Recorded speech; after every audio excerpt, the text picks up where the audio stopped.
بسم اللہ الرحمن الرحیم۔ السلام علیکم۔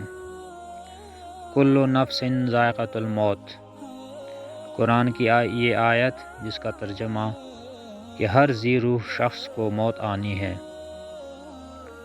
ناظرین، آئے روز ہمارے سامنے کوئی نہ کوئی واقعات ہوتے رہتے ہیں، لیکن ہم نے اپنی موت، اپنی آخری زندگی کو بالکل بھلا دیا ہے۔ ناظرین، ہم روز دنیاوی کاموں میں تو مشغول ہوتے ہیں، لیکن ہم نے اپنی اخروی زندگی کے لیے کچھ بھی نہیں کیا، اور ایک دن ایسا آ جاتا ہے کہ ہماری روح قبض کر دی جاتی ہے۔ ایسے ہی ایک حالیہ جو واقعہ رونما ہوا ہے، ترکی اور شام وغیرہ میں جو زلزلہ آیا ہے، اس کے کچھ دل خراش مناظر ہم آپ کو دکھاتے ہیں۔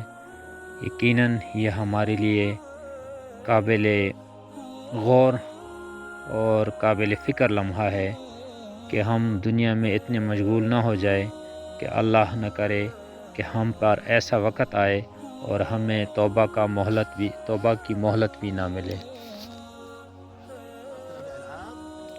جیسے کہ آپ یہ اسکرین پہ دیکھ رہے ہیں، ایک بچہ اور بچی ایک عمارت کے نیچے زندہ سلامت ملے ہیں۔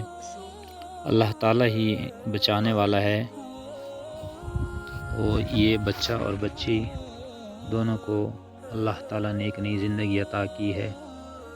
ساتھ ہی یہ ایک 5 سال کا بچہ ہے جو تقریباً 37 گھنٹوں کے بعد ترکی میں ریسکیو والوں نے اس کو زندہ بچایا ہے، اور یہ ایک 3.5 سال کا بچہ ہے جس کو تقریباً 43 گھنٹے بعد ریسکیو کیا گیا ہے زندہ سلامت۔ اور یہ ایک ایسا دل خراش منظر ہے کہ جس میں زلزلہ آنے سے تھوڑی دیر پہلے کے مناظر ہیں کہ کس طرح ایک شخص اپنے چھوٹے بچے کو اٹھا کر بھاگنے کی کوشش کر رہا ہے، لیکن عمارت ان کے اوپر گرنی شروع ہو جاتی ہے۔